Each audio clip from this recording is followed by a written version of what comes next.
अस्सलामु अलैकुम वरहमतुल्लाहि वबरकातुहू।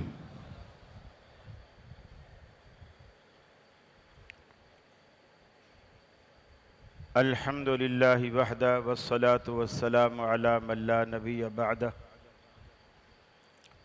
अम्मा बाद फ़अऊज़ु बिल्लाहि मिनश शैतानिर रजीम। बिस्मिल्लाहिर रहमानिर रहीम।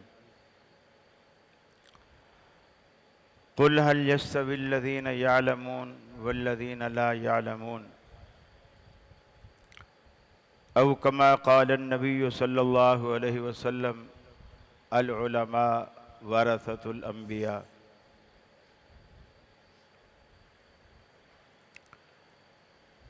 मुअज़्ज़िज़ उलमाए किराम, ज़ी वक़ार मोहतरम असद अशरफ साहब हाफ़िज़हुल्लाह,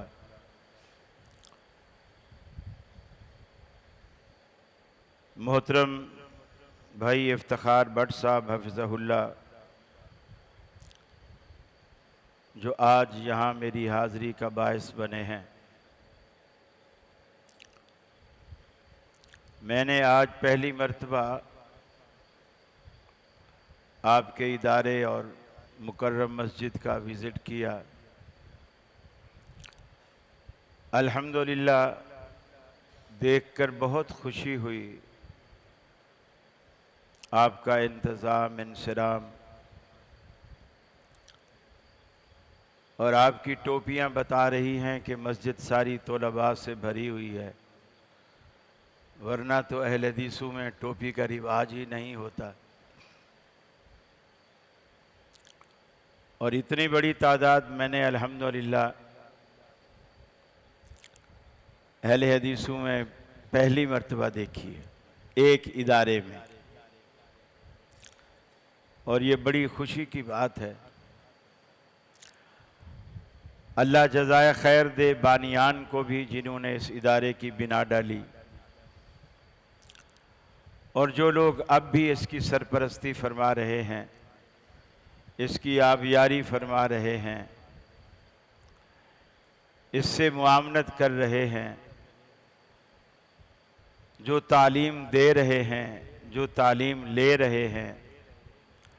अल्लाह रब्बुल आलमीन इन सब को जज़ाए खैर अता फरमाए। इस वक्त आप एक तालिब इल्म की हैसियत से हैं। मुझे हुक्म किया गया है कि मैं कुछ आपसे नसीहतें करूँ। हालांकि सच्ची बात यह है कि मैं खुद मोहताज नसीहत हूँ। मैं इस काबिल नहीं कि मैं आप लोगों को नसीहत कर सकूं। बस टूटी फूटी जो बातें अल्लाह मेरे जहन में डालेगा, इंशाअल्लाह मैं आपके गोश गुजार करूँगा। आप जिस जगह से, जिस इदारे से वाबस्ता हैं, ये एक दीनी इदारा है। दीनी भी है, मसलकी भी है, और तौहीद व सुन्नत का सरचश्मा भी है। और ये बिल्कुल इंतहाई खुशी की बात है कि अल्लाह ने तौहीद व सुन्नत की इशाअत के लिए आपको चुना हुआ है। ये आपके लिए सादत की बात है। दुनिया में उलमा हूँ, तोलबा हूँ, आइम्मा मसाजिद हूँ, खुतबा हूँ, मुफ्तियान हूँ, मुबल्लिगीन हूँ, इन सब का रिश्ता मस्जिद से जुड़ा हुआ होता है। जिस तरह आप आज अपने वजूद से अल्लाह के घर को रौनक बख्शे हुए हैं और अल्लाह का घर आपके वजूद से भरा हुआ है, मस्जिद से जो ये ताल्लुक़ है, ये हमारे ईमान की अलामत है। नबी रहमत सल्लल्लाहु अलैहि वसल्लम ने फरमाया कि दुनिया में बेहतरीन जगह मसाजिद हैं और बदतरीन जगह बाजार है। और ये कितना अल्लाह का करम है कि अल्लाह ने आपको बाजारों से दूर और दुनिया की बेहतरीन जगह से आपको जोड़ के रखा हुआ है। ये सआदत हर किसी को नसीब नहीं होती। आप जैसे किस्मत वालों को अल्लाह रब्बुल आलमीन देता है। उस्ताद पढ़ाता है तो वो भी यहीं मस्जिद से जुड़ा हुआ है। मुअज्जिन अजान देता है तो वो भी मस्जिद से जुड़ा हुआ है। इमाम नमाज पढ़ाता है वो भी मस्जिद से जुड़ा हुआ है। खतीब खुतबा देता है वो भी मस्जिद से जुड़ा हुआ है। आप किसी और मसरत पे बैठे हैं, फतवा नवीसी कर रहे हैं, तसनीफ कर रहे हैं, तो भी आप मस्जिद से जुड़े हुए हैं। और ये इंतहाई सआदत की बात है आपके। और ये इतनी बड़ी सआदत की बात है कि अल्लाह रब्बुल आलमीन के पैगंबर अलैहिस्सलातु वस्सलाम ने फरमाया कि अल उलमा वरसतुल अंबिया, उलमा जो हैं ये अंबिया के वारिस हैं। और अंबिया का विरसा यही इल्म है, मीरास यही दीन है जो आज असातिज़ा आप तक मुंतकिल कर रहे हैं। यही असल अंबिया का विरसा है और आप खुश नसीब हैं कि आप उसके वारिस हैं। दुनिया में देखिए, जिस भी काम में इखलास होगा अल्लाह उसमें बरकत डालेगा। दुनिया में वजूद में आने वाला सबसे पहला मदरसा, सबसे पहला स्कूल, सबसे पहला कॉलेज, सबसे पहली यूनिवर्सिटी वो सुफ़ा थी जो अल्लाह के रसूल सल्लल्लाहु अलैहि वसल्लम ने मस्जिद नबवी के साथ कायम की। छोटा सा चबूतरा था, उंगलियों पे गिने जाने वाले चंद तलबा थे, साहबा किराम थे, जिनके खाने पीने का भी वो इंतज़ाम नहीं था जो सहूलतें आज आपको मुयस्सर हैं। मदारिस में बाकायदा बावर्ची रखे हुए हैं और बावर्ची आपके लिए नाश्ता, दोपहर का खाना, रात का खाना, ये सारे इंतज़ाम बड़ी इज्जत और वक़ार के साथ हो जाते हैं। उस ज़माने में वो जो चंद उंगलियों पे गिने जाने वाले लोग थे, उनके लिए भी बावर्ची का कोई इंतज़ाम नहीं था। बाद लोगों के खजूरों के बाग थे, वो खोशा तोड़ के ले आते, खोशा कच्चा होता और वो मस्जिद नबवी के दरवाजे के बीच में लटका देते। सामने धूप पड़ती रहती, वो थोड़े थोड़े पकते रहते, आधे पक्के आधे कच्चे, जिसे आप पंजाबी में डोके कहते हैं। वो तोड़ तोड़ के साहबा किराम उसे खाया करते थे।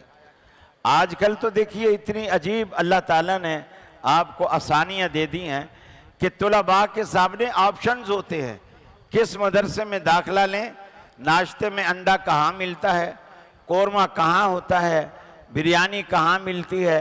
तो आप उस ऑप्शन को देखकर फिर आप दाखिला लेते हैं।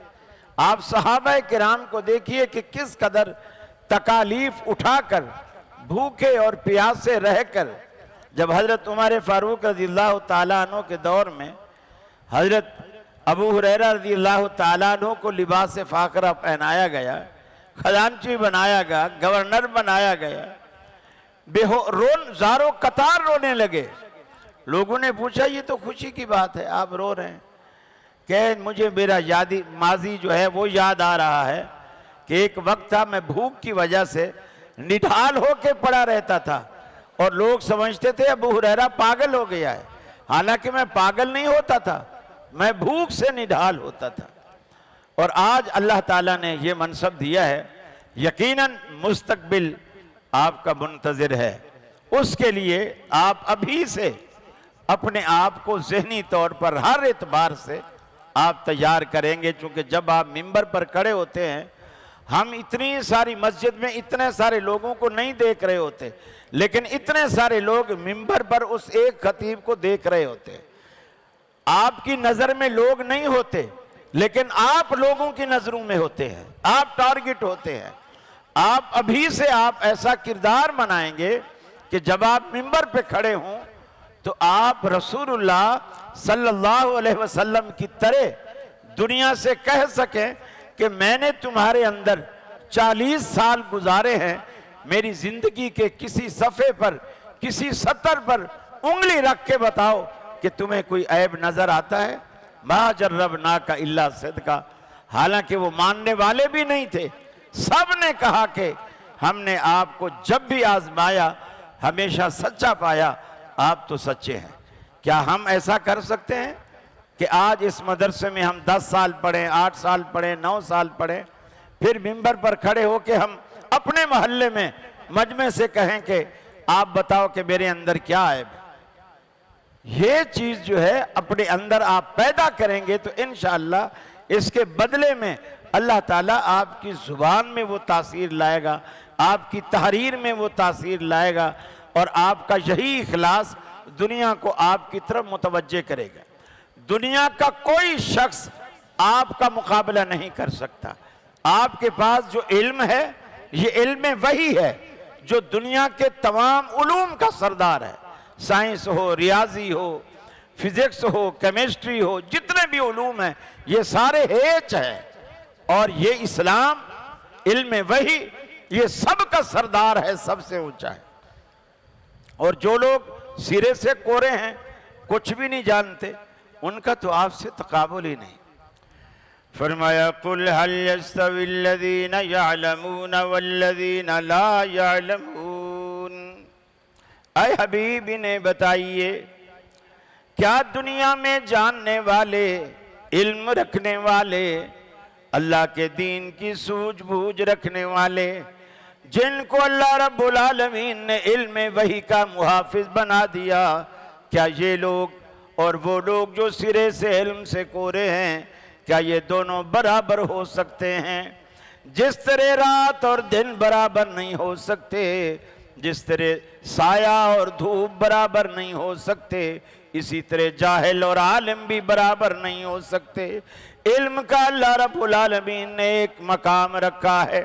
फौजी भी आएगा, वजीर आजम भी आएगा, सदर भी आएगा, मुसल्ले पर आपके पीछे खड़ा होगा, मुसल्ले पर आप खड़े होंगे।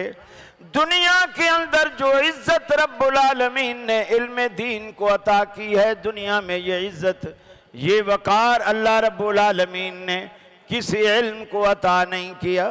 रहमत आलम ने सहाबा किराम को जब दीन का इल्म दिया, जो लोग दीन से जुड़ते चले गए, आज देखिए वो कोई बकरियां चराने वाला, कोई ऊंट चराने वाला, कोई मजदूरियां करने वाला, लेकिन आज हम दुनिया में बड़ी बड़ी लाइब्रेरियों में बैठकर उनके हवाले दिया करते हैं। अबू बकर सिद्दीक का हवाला पेश करते हैं, फरूक आजम का हवाला पेश करते हैं, क्योंकि वो लोग कुरान और सुन्नत से जुड़ गए। आज भी आप कुरान और सुन्नत से जुड़ गए, अल्लाह रब्बुल आलमीन का एहसान है आप पर। आपका रब पर कोई एहसान नहीं, दीन पर कोई एहसान नहीं, अल्लाह रब्बुल आलमीन का आप पर एहसान है। इसका सारी जिंदगी शुक्र अदा करें कम है। अल्लाह रब्बुल आलमीन ने आपको ऐसे असातिज़ा दिए, कुरान और सुन्नत के पैरोकार। अपने असातिज़ा से भी मोहब्बत कीजिए, उलमा की इज्जत कीजिए, असातिज़ा की तकरीम कीजिए। उस तकरीम से रब्बुल आलमीन आपको बहुत कुछ देने वाला है। जिस इदारे में आप पढ़ते हैं उस इदारे का एहतराम कीजिए, जिस इल्म को पढ़ते हैं उस इल्म का भी एहतराम कीजिए, जिस किताब में वो इल्म है उस किताब का भी एहतराम कीजिए। फिर देखिए कि अल्लाह रब्बुल आलमीन आपके वारे नियारे करता है, और अल्लाह रब्बुल आलमीन आपको वो रुतबा देगा, वो मकाम देगा कि यकीन मानिए कि आप यकीन नहीं कर सकते कि अल्लाह ने आपको क्या से क्या बना दिया। दुनिया में आदमी गुमनाम होता है, कुछ नहीं होता। दीन से जुड़ने से अल्लाह रब्बुल आलमीन उसको नाम देता है, उसको इज्जत देता है, उसको वकार देता है। ये सब दीन की बरकत से ऐसा होता है। दीन की बरकत, आपके पास ऐसी दौलत है, ऐसी दौलत है दुनिया में किसी के पास ये दौलत नहीं। एक उस्ताद अपने तालिब इल्मों को हमेशा यही कहता था कि तुम्हारे पास जो इल्म है ये बड़ी दौलत है, इससे अच्छी दौलत कोई नहीं। वो तालिब इल्म जब फारिग हो गया, 8 साल मदरसे में लगा के फारिग हो गया, उसको याद आया कि उस्ताद जी हमें अक्सर कहते थे कि ये जो तुम्हारा इल्म है ये बहुत बड़ी दौलत है। चलो आज आजमाते हैं। रास्ते में जा रहा था, उसकी चप्पल टूट गई। वो जो हवाई चप्पल होती है वो चप्पल टूट गई। उसने चप्पल हाथ में ली, आगे कोई मोची बैठा था, उसको जा कर के बोला कि यार ये चप्पल को टांका लगा दे, मैं तुझे 2 मसले बताऊंगा। वो नाराज हो गया कि पागल आदमी है, तेरे मसलों से मेरे बच्चों का पेट भरेगा। उसने चप्पल फेंकी, जा किसी और को जाके बेवकूफ बनाना। आगे गया, चप्पल हाथ में थी। आगे गया, कोई पकोड़े वाला खड़ा था, पकोड़े बना रहा था। उसको बोला कोई आधा पाव पकोड़े दे दे, मैं तेरे को 4 मसले बताऊंगा दीन के। उसने भी भगा दिया। अब ये बड़ा परेशान कि उस्ताद जी कहते थे इल्म बड़ी दौलत है, और ये तो इतनी नौजुबिल्ला बेकार चीज है, मोची जूते को टांका नहीं लगा के दे रहा, आधा पाव पकोड़े इसके बदले कोई देने को तैयार नहीं, तो ये कैसी दौलत है। वो सीधा वापस मदरसे आया, उस्ताद जी को बोला, उस्ताद जी आप तो कहते थे इल्म बड़ी दौलत है, लेकिन मैं तो चप्पल टकवाने गया तो मोची ने चप्पल फेंक दी, इसकी तो कोई वैल्यू ही नहीं है। पकोड़े वाले ने आधा पाव पकोड़े 4 मसलों के बदले भी नहीं दिए उसने। उस उस्ताद जी ने घर से एक पत्थर उठाया और बच्चे को साथ लिया। बोले किस मोची के पास गया था? जी ये मोची है। खुद जरा पीछे खड़ा हो गया और बच्चे को बोला इसको ये पत्थर दो और बोलो कि इसके बदले चप्पल को टांका लगा दे। उसने उसको पत्थर दिया। मोची ने फिर भी, पहले तू मसले के बस चप्पल टकवाने आया था, पत्थर लेके आ गया, पागल समझा हुआ है हमें क्या। उसने पत्थर भी फेंक दिया। पकोड़े वाले के पास गए, पठान ने भी वो पत्थर फेंक दिया। फिर वो सराफा बाजार में ले गया बच्चे को।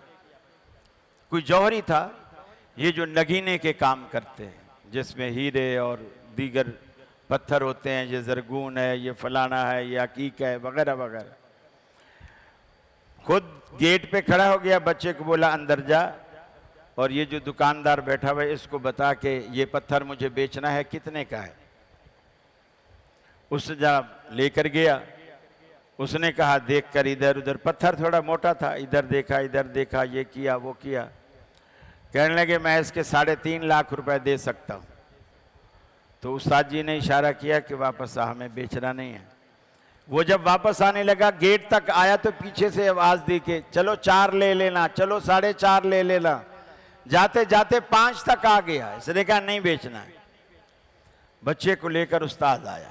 उसने कहा देखो, इस पत्थर के बदले मोची जूते का टांका ही नहीं लगा रहा, टांका नहीं लगा रहा, जबकि वो 8 आने मांग रहा है और इस पत्थर को फेंक रहा है। पकोड़े वाला आधा पाव पकोड़े नहीं दे रहा, पत्थर फेंक रहा है, इसलिए कि वो इसको मामूली पत्थर समझे हुए है, इसलिए कि वो जौहरी नहीं है, इस पत्थर की कदर और कीमत को नहीं जानता, जबकि वो दुकान वाला इसके 5 लाख देने को तैयार है, इसलिए कि वो इसकी कदर और मंजिलत को, इसकी कीमत को जानता है कि ये कौन सा पत्थर है, ये जिससे सड़कें बनती हैं ये वो पत्थर नहीं है। इसी तरह इल्म दीन की भी वही कदर करेगा जो जौहरी होगा, जो इस दीन की कदर को जानता है।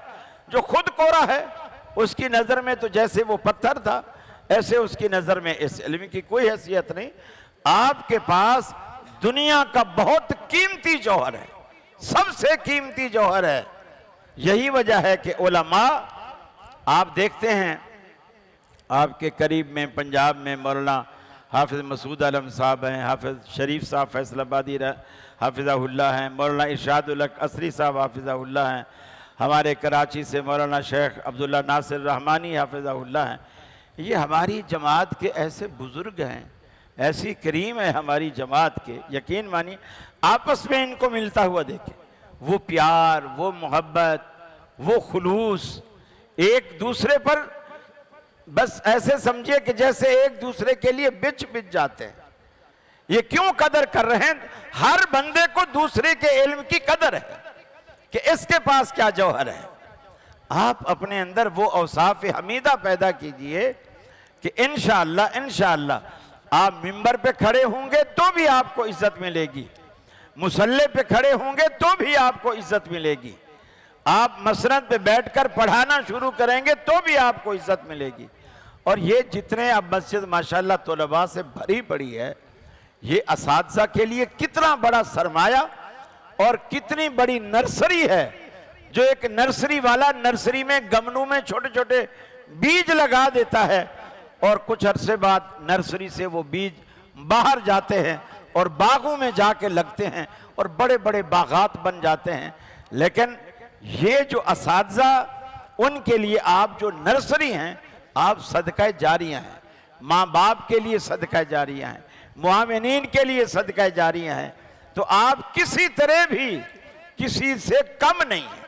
अपने अंदर कभी ये कमी का एहसास ना करें कि आप कम हैं।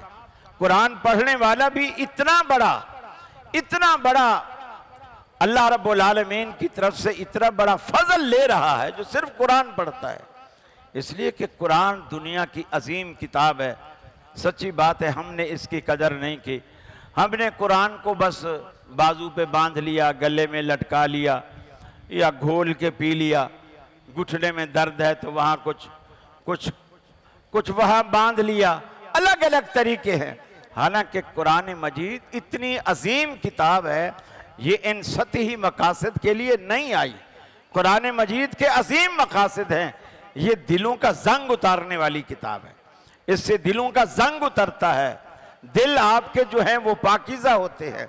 और ये इतनी अजीम किताब है जिसको आप पढ़ रहे हो, सुबह शाम याद करते हो, अपने दिलों में बिठाते हो, आप महफूज करते हो। यकीन मानिए आपका बाहर तो अल्लाह रब्बुल आलमीन पाक करता ही है, कुरान की बरकत से आपका बातिन भी पाक हो जाता है। इससे बड़ी दौलत आपको और क्या चाहिए। और ये इतनी अजीम किताब है। फरमाया लौ अनज़लना हाज़ल क़ुरआन अला जबलिन लराइतहु ख़ाशिआ। ये कुरान पाक इतनी अजीम किताब है, अगर हम इसको पहाड़ों पर नाजिल फरमाते, पहाड़ों पर उतारते, लराइतहु ख़ाशिअम मुतसद्दिआ।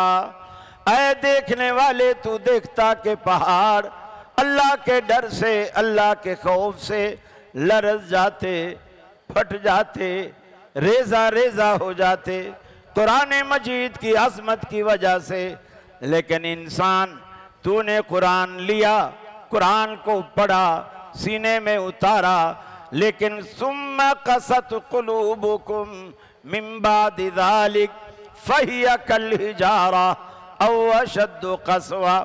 पत्थरों से भी तुम्हारे दिल ज्यादा सख्त हो गए। पत्थर भी अल्लाह के डर से रोते हैं, उनके अंदर से चश्मे जारी हो पड़ते हैं, लेकिन तेरी आंख से अल्लाह के डर में कभी एक कतरा भी आंसू का नहीं टपका। कुरान पढ़ा कीजिए, आंखों में आंसू लाया कीजिए, कुरान पढ़कर रो दिया कीजिए, अल्लाह से मांगने की आदत डालिए। कुरान के जरिए अल्लाह रब्बुल आलमीन के हुजूर सजदा रेज हुआ कीजिए, रातों को उठकर क़ियाम किया कीजिए, अपने लिए, अपने माँ बाप के लिए, अपने असातिज़ा के लिए अल्लाह से दुआएं मांगा कीजिए। आपके नन्हे मुन्ने हाथों की रब्बुल आलमीन राज रखने वाला है। लौ अनज़लना हाज़ल क़ुरआन अला जबलिन लरअयतहु ख़ाशिअम मुतसद्दिआ मिन खशियतिल्लाह व तिलकल अम्सालु नदरिबुहा लिन्नास। हम ये बेमिसालें लोगों के लिए बयान करते हैं। ये कुरान ऐसी अजीम किताब है। इन्न हाज़ल क़ुरआन यहदी लिल्लती ही अक़वम। सारी दुनिया के रास्ते छान मारो, लेकिन जो जन्नत का जर्नैली और सीधा रास्ता तुम्हें कुरान मजीद दिखाता है, दुनिया की और कोई किताब तुम्हें वो राह नहीं दिखाएगी। इन्न हाज़ल क़ुरआन यहदी लिल्लती ही अक़वम। बिल्कुल सबसे सीधा रास्ता, जन्नत के मेन गेट पर जाने वाला रास्ता अल्लाह रब्बुल आलमीन इसी कुरान के जरिए तुम्हें दिखाएगा। एक और मकाम पे रब्बुल आलमीन ने फरमाया युदिल्लु बिही कसीरा व यहदी बिही कसीरा। कुरान के जरिए दुनिया गुमराह भी हो जाती है, कुरान के जरिए दुनिया हिदायत भी पाती है। अगर आप सीधी राह पर चलते रहेंगे, कुरान को हदीस के साथ जोड़कर कुरान को समझने की कोशिश करेंगे, आपको कुरान सीधी राह दिखाएगा। और अगर कुरान मजीद का रिश्ता हदीस से जुदा करने की कोशिश करेंगे, कुरान आपको गुमराह कर देगा। वरना आप देखें जितने भी गुमराह फिरके हैं, सब ने अपने गुमराही के दलाइल भी कुरान से निकालने की कोशिश की। हालांकि अल्लाह ने इन सब का रद्द फरमाया। आप ऐसे आलिम बनिए, ऐसे तालिब बनिए, ऐसे खतीब बनिए, ऐसे मुफ्ती बनिए जिनके लिए यहदी भी कसीरा की शहादत कुरान पाक देता है। तो आप इस वक्त अल्हम्दुलिल्लाह किसी तरह भी फरिश्तों से कम नहीं हैं। फरिश्ते भी आप पे रश करते हैं, फरिश्ते भी आप पे रश करते हैं। आप एक ऐसी जमात हैं, ऐसा गिरोह हैं, और ऐसे ही गिरोह के बारे में तो अल्लाह का कुरान कहता है तुम में एक गिरोह ऐसा होना चाहिए। सबको नहीं कहा, एक गिरोह तुम में एक ऐसा होना चाहिए जो अल्लाह के दीन के लिए निकले, अपने आप को दीन के लिए वक्फ कर दे, दीन सीखे और फिर सिखाए। अल्लाह के हबीब ने फरमाया तुम में सबसे बेहतर, ये नहीं फरमाया जिसकी फैक्ट्री हो, जिसका घर बड़ा हो, नहीं, खैरुकुम मन तअल्लमल कुरान व अल्लमा। खैर को रब्बुल आलमीन ने कुरान के साथ जोड़ दिया। तुम में बेहतर इंसान वो है जो कुरान मजीद को पढ़ाता है या पढ़ता है। पढ़ाता पढ़ना ये दोनों अमल खैर के मुतकाजी है। आपको अगर दुनिया से खैर समेटनी है तो कुरान से रिश्ता जोड़ दीजिए। और अल्हम्दुलिल्लाह दीनी मदारिस ये सारा काम कर रहे हैं। इस वक्त इस कुफ्र और इल्हाद के दौर में दीनी मदारिस इस्लाम का एक किला है, इस्लाम का एक मजबूत किला है। आप एक नर्सरी हैं जो आप कुफ्र के खिलाफ एक जमात तैयार हो रही है।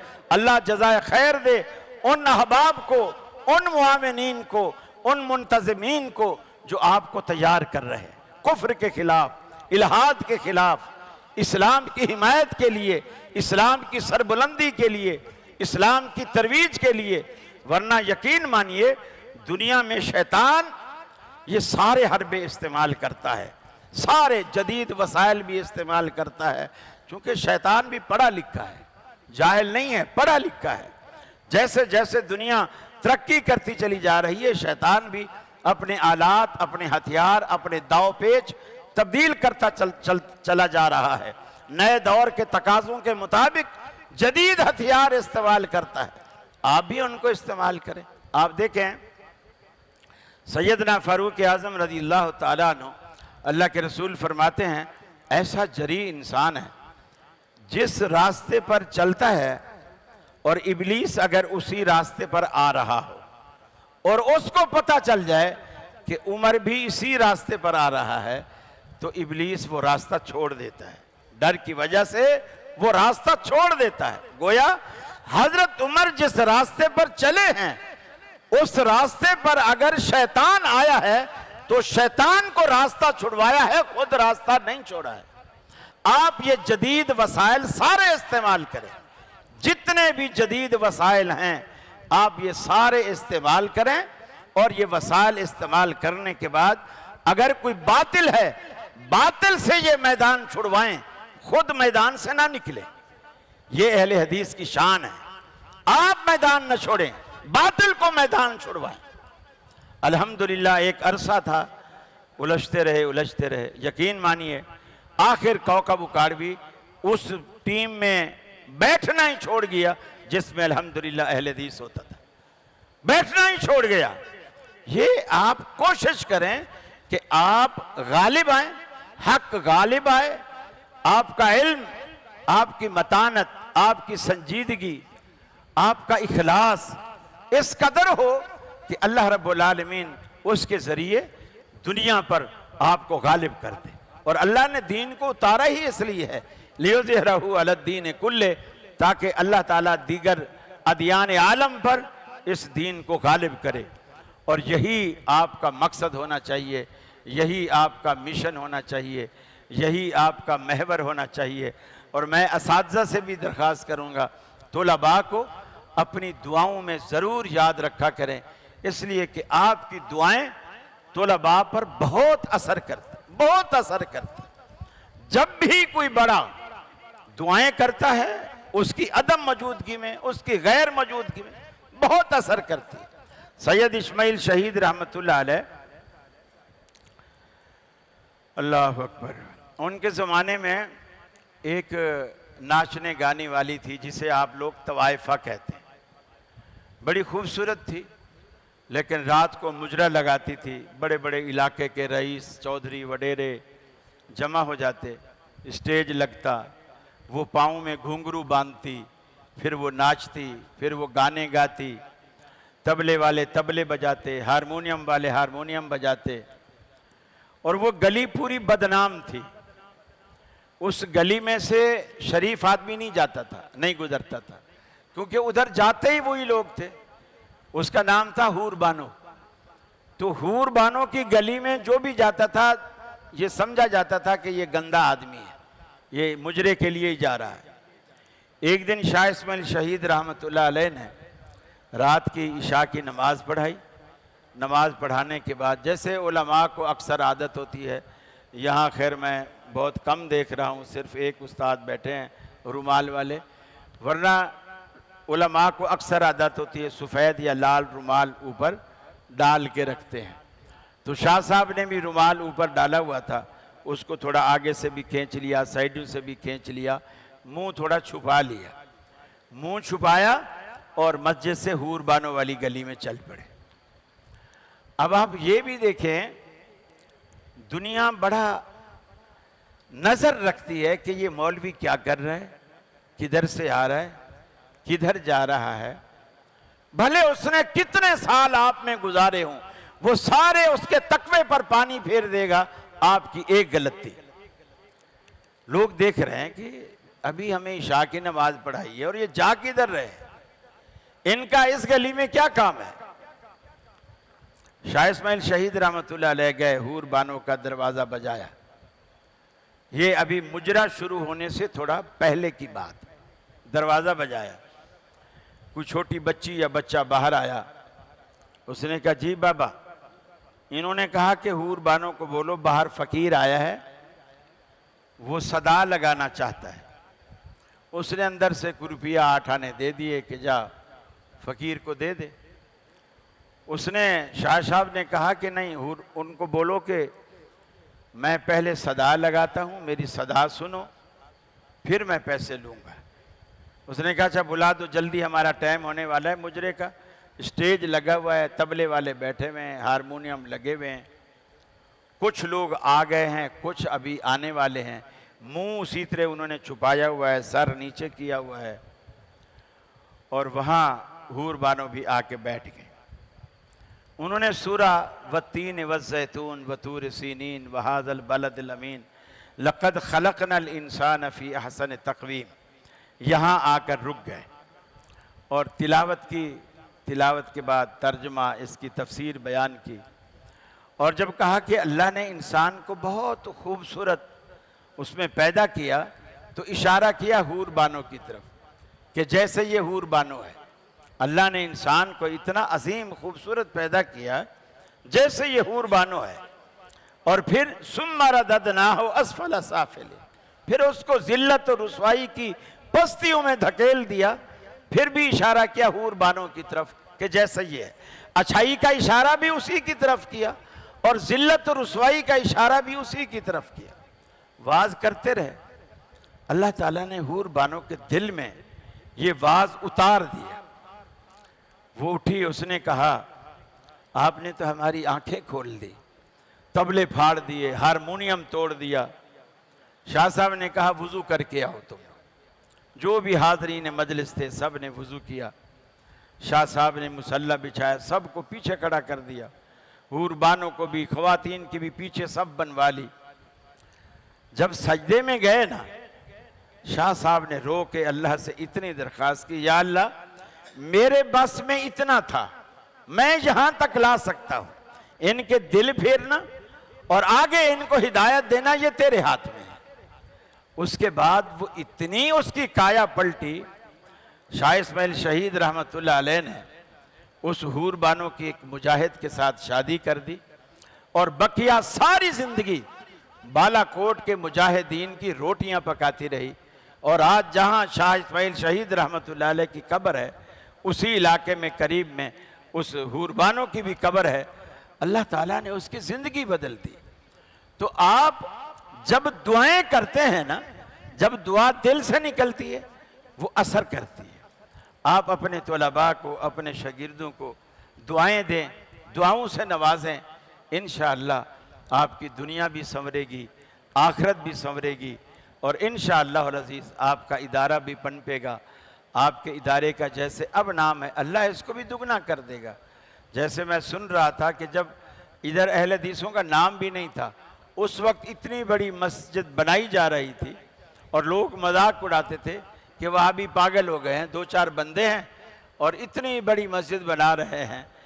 दुकान खोलना आपका काम है, ग्राहक भेजना आपका काम नहीं है। ग्राहक भेजना उसका काम है, आपका काम है दुकान खोल के बैठे। फिर देखिए वो ऐसा फजल करेगा कि लोग कतार लगाकर सौदा लेंगे आपकी दुकान से। सिर्फ इखलास चाहिए, कतार लगाकर लोग सौदा लेंगे, ऐसे लेंगे जैसे यहां कोई मुफ्त बंट रहा है, कोई खैरात बंट रही है। और आज देखें, मैंने सुना है अल्हम्दुलिल्लाह जुमा में यहां मस्जिद ऐसी भरती है, बाहर रोड पे सफ़े बिछानी पड़ती है। हालांकि ऊपर भी इतनी बड़ी है, नीचे भी इतनी बड़ी है, वसी व अरीज़ है हर एतबार से। ये इखलास की बरकत है। इसकी बुनियाद में चूंकि बड़ों का इखलास शामिल है, उसकी बरकत से अल्लाह रब्बुल आलमीन ने ये इज्जत दी है। आज आप भी अगर अपने अंदर इखलास पैदा करें और जहाँ भी जाएंगे, जिस जगह भी जाएंगे, इस इखलास से काम करेंगे तो इंशाअल्लाह अल्लाह ताला आपके उस इखलास पे बरकत देगा। और यकीन मानिए, मैं 79 की बात है, जब मैं कराची गया ना, मैं खलील था, बस खलील। आज तो डॉक्टर साहब नाम ले रहे थे, फुला फुला फुला, पता नहीं क्या कुछ कह रहे थे। खलील नाम था मेरा। दुनिया जानती नहीं थी, कोई भी नहीं जानता। मेरे पास 2-3 जोड़े कपड़ों के थे, 2-3 किताबें थी, 3000 रुपया मेरी जेब में था। मैं यूनिवर्सिटी वहाँ पढ़ने के लिए गया था, जलालपुर से वहाँ गया यूनिवर्सिटी पढ़ने के लिए। हॉस्टल में रहने की मेरी पावर नहीं थी, जेब इजाज़त नहीं देती थी। वहाँ जाके मैंने ट्यूशन पढ़ानी शुरू कर दी। यकीन मानिए, मैंने ऐसे ऐसे वक्त देखे हैं। उस ज़माने में बसों का किराया 8 आने होता था, 8 आने। तो मैंने ऐसा दौर भी देखा है कि कभी वो 8 आने भी मेरी जेब में नहीं होते थे। लेकिन कराची में इतनी इंसानियत उस वक्त थी कि मैं अगर बस में चढ़ जाता था तो पहले से जाके कनेक्टर के कान में कह देते था मेरे पास पैसे नहीं है। तो मुझे जलील नहीं करना, जैसे वहाँ सबके सामने नहीं बोलना कि किराया दे। तो वो कहता कोई बात नहीं, बैठ जाओ। तो मैं बैठ जाता था। और आज अल्लाह ताला मुझे हवाई जहाज़ से कराची से यहाँ लाता है और हवाई जहाज़ से ले जाता है। ये दीन से जुड़ने की वजह से। इंसान की कोई औकात नहीं, कोई हैसियत नहीं। जो हैसियत है दीन की, जितना तुम दीन के साथ जुड़ोगे, आपने फरमाया यही कुरान है। ये कुरान, इसके जरिए अल्लाह तबारक व तआला यरफउ बिहाज़ल किताब अक़वामन व यज़उ ही आखरीन। अल्लाह ताला इसी कुरान के जरिए लोगों को ऊंचा भी करता है, लोगों को नीचा भी करता है। आप कुरान से रिश्ता जोड़ के तो देखें, इंशाअल्लाह आपको ऐसे इज्जतें मिलेंगी। आप गुमनामी से नाम में आएंगे। आपको कोई नहीं जानता, दुनिया जानेगी, दुनिया जानेगी आप इसकी परवाह ना करें। जिस जेब का पैसा अल्लाह ने आपके मुकद्दर में लिख दिया है, वो अमेरिका में भी बैठा हो ना, वो पैसा आपके पास हर सूरत आएगा। आपको दुनिया की कोई ताकत उसके महरूम नहीं कर सकती जो अल्लाह ने आपके नसीब में लिख दिया है। इन 2-3 बातों पर आप यकीन रखें, फिर देखें आपकी दुनिया भी कैसे संवरती है और आपकी आखिरत भी कैसे संवरती है। व आखिर दावाना अनिल हम्दुलिल्लाहि रब्बिल आलमीन।